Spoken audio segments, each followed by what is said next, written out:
Saint Pierre d'Alcantara, Traité de l'oraison et de la méditation, chapitre 2. Première série de méditation pour chaque jour de la semaine, jeudi. Méditation sur le jugement dernier.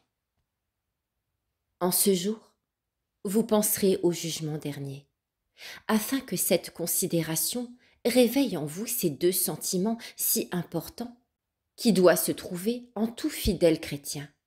Je veux dire la crainte de Dieu et l'horreur du péché. Considérez d'abord combien sera terrible ce jour auquel s'examineront les causes de tous les enfants d'Adam, se termineront les procès de nos vies, et se prononcera la sentence définitive qui recevra son exécution dans l'éternité.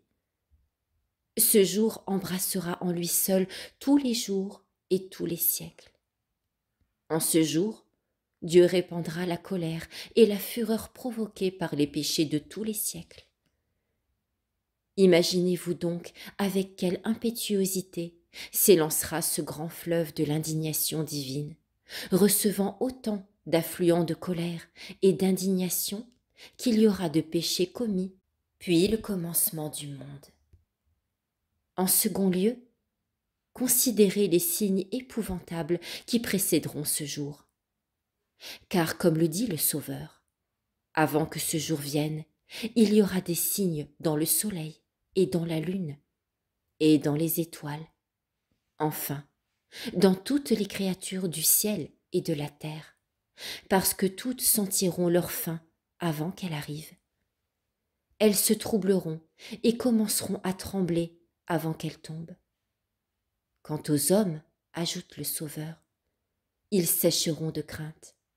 Ils sentiront une défaillance mortelle en entendant les effroyables mugissements de la mer, en voyant les grandes vagues qu'elle soulèvera et les tourmentes dont elle sera agitée, pressentant, par ces signes si effrayants, les grandes calamités et les grandes misères qui menacent le monde. Ainsi, on les verra frappés de stupeur, épouvantés, le visage pâle et défiguré, morts en quelque sorte avant de mourir, et condamnés avant le jugement, mesurant les périls sur leur propre terreur, et chacun tellement occupé du péril qui le menace, qu'il ne fera point attention à celui des autres. Un père ne songera point à son fils, ni un fils à son père. Nul ne pourra être de quelque secours pour un autre, parce que nul ne se suffira à lui-même. En troisième lieu, représentez-vous ce déluge universel de feu qui précédera la venue du juge. Et entendez le son effroyable de cette trompette de l'archange qui appellera toutes les générations du monde, afin qu'elles s'assemblent en un même lieu et qu'elles se trouvent présentes au jugement. Considérez surtout la majesté terrible avec laquelle le juge doit venir. Considérez ensuite combien rigoureux sera le compte qui sera demandé à chacun dans ce jugement. Véritablement, dit Job, je sais que l'homme, mis en regard de Dieu, ne peut être justifié, et que s'il veut disputer avec lui sur 1000 accusations, à peine pourra-t-il se justifier sur une. Job chapitre 9. Que se passera-t-il donc alors dans l'âme de chacun des méchants, quand Dieu entrera avec lui dans cet examen, et que dans le fond de sa conscience, il lui dira « Viens ici, homme mauvais. Qu'as-tu vu en moi pour me mépriser de la sorte et pour passer dans le camp de mon ennemi? Je te créai à mon image et à ma ressemblance. Je te donnai la lumière de la foi. Je te fis chrétien. Je te rachetai de mon propre sang. Pour toi, je jeûnais. Je me fatiguais dans les voyages. Je veillais. Je vécus dans les travaux et les douleurs. Je suais des gouttes de sang.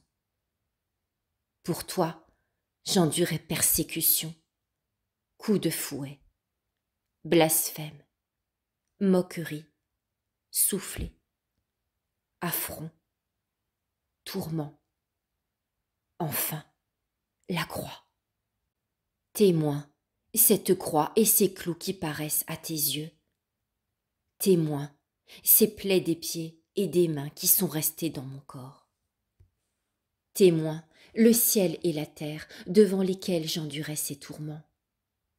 Eh bien, qu'as-tu fait de cette âme que j'achetais au prix de mon sang?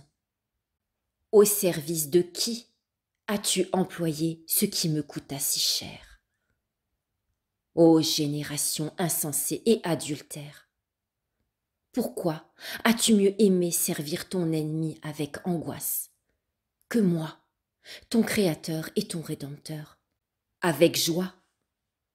Je vous ai appelé tant de fois, et vous ne m'avez pas répondu. J'ai frappé à vos portes, et vous ne vous êtes point éveillés. J'ai étendu mes mains sur la croix, et vous ne les avez point regardées. Vous avez méprisé tous mes conseils, toutes mes promesses et toutes mes menaces. Parlez donc maintenant. Ange bienheureux, soyez juge entre moi et ma vigne. Qu'ai-je dû faire pour elle que je n'ai fait? Que pourront répondre à cela les méchants, ceux qui se sont moqués des choses divines, ceux qui ont tourné en ridicule la vertu, ceux qui ont méprisé la simplicité, ceux qui ont préféré les lois du monde à celles de Dieu, ceux qui ont été sourds à toutes les voix, insensibles à toutes les inspirations, rebelles à tous les commandements, ingrats et endurcis à tous les châtiments et à tous les bienfaits. Que répondront ceux qui ont vécu comme s'ils croyaient qu'il n'y avait point de Dieu et qui n'ont connu d'autres lois que leur intérêt? Que deviendrez-vous, dit Isaïe, à tous ces contempteurs de Dieu au jour de la visite et de la calamité qui vous viendra de loin? À qui demanderez-vous secours?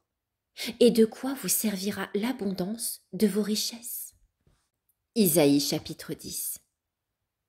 Enfin, après tout cela, considérez la terrible sentence que le juge fulminera contre les méchants, et cette terrible parole qui fera trembler les oreilles de quiconque l'entendra. Ses lèvres, dit Isaïe, sont pleines d'indignation, et sa langue est comme un feu qui dévore. Isaïe chapitre 30. Y eut-il jamais un feu qui embrase autant que ces paroles? Éloignez-vous de moi, maudit. Allez au feu éternel qui a été préparé pour Satan et pour ses anges. Matthieu chapitre 25. Quelle source pour nous de sentiments et de réflexions que chaque parole de cette sentence! Cet éloignement, cette malédiction, ce feu, cette compagnie, et par-dessus tout, cette éternité.